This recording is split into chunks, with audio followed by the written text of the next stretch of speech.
पतिया नतिया पटना बा बा देवरा ढोरी चटना लेकिन यहू गीत के कहाई के पड़े चंदन चंचल गौले बारे।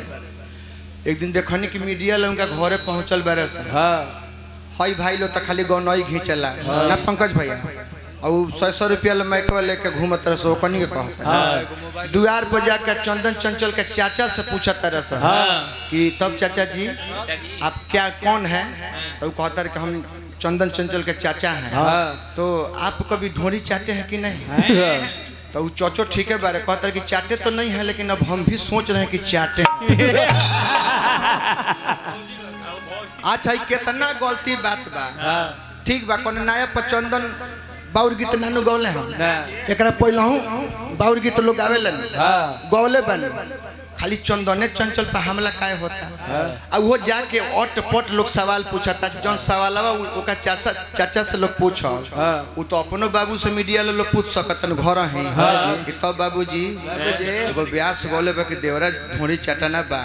तू बड़की मई का चटले बा के तो अपना घर हूँ अपना बाबूजी से पूछ सकता तो ये सर्व अपना बाबूजी से नहीं से पूछ जा तरह से गावे वाला का चाचा से पूछ और ये बहनी की इंटरव्यू दे के यार पंकज भैया पुरस्कार दिल बनी ये एकलौता चैनल हमार कि नीमन से नीमन माने जौन तू मुद्दा उठेबे एकदम बिहान भइला साफ साफ लिख के चढ़ा दे तो यही से गीत हम रौरा खते गवनी है एगो बात रुआ काटब ना हम जानते हैं एक भोजपुरी के बिगाड़ता के हई भाई लोग ना ई लोग तो गौनई में आवेला प्रोग्राम खींचेला लोग यूट्यूब चैनल खोलले बा केहू कहता कि हम मगहिया जवान हैं केहू कहता कि हम भोजपुरी बचाओ हैं केहू कहता कि क्रेजी नंबर 1 है आ वो लोग के काम का बा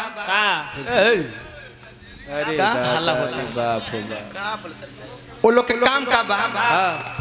गौनैया में कबो कबो हमन के ना कुछ बोल दिल जाए तो गौनई हो ई तब पहले दौरी पर होत रहे अब चौकी पर होखे लगे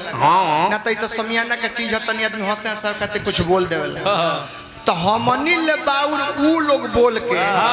अपना चैनलवा पर चढ़ावत अच्छा ऐसे भोजपुरी माने अश्लील में टिकियोरी बढ़बे कर बड़ी कि ना लेकिन वो लोग का यह काम करे चंदन चंचल गौले बारे। एक दिन देखनी कि मीडिया लोग उनका घरे पहुंचल बारे से हई भाई लो तो खाली गौनई घींचला ना पंकज भैया और 100 रुपया मैकवा लेके घूमत रह सो कनी के कहता दुआर पर जाकर चंदन चंचल के चाचा से पूछत रह कि तब चाचा जी आप क्या कौन है तो कहता कि हम चंदन चंचल के चाचा हैं तो आप कभी ढोरी चाटे हैं कि नहीं तो वो चौचो ठीक है बारे कहता कि चाटे तो नहीं है लेकिन अब हम भी सोच रहे हैं कि चाटे। अच्छा कितना गलती बात बा ठीक बा कौन नया पर चंदन बाउर गीत नानू गौले हम एक पहले हूँ बाउर गीत लोग आवेलन गौले बन खाली चंदने चंचल पर हमला काय होता अब वो जाके ओट पोट लोग सवाल पूछता जौन सवाल ओका चाचा से लोग पूछ वो तो अपनो बाबू से मीडिया लोग पूछ सकतन घर ही कि तब बाबूजी एगो ब्यास गौले बा कि देवरा ढोरी चटना बा तू बड़की मई का चटले बा के तो अपना घर हूँ अपना बाबूजी से पूछ सकता तो ये सर्व अपना बाबूजी से नहीं से पूछ जा तरह से गावे वाला का चाचा से पूछ और ये बहनी की इंटरव्यू दे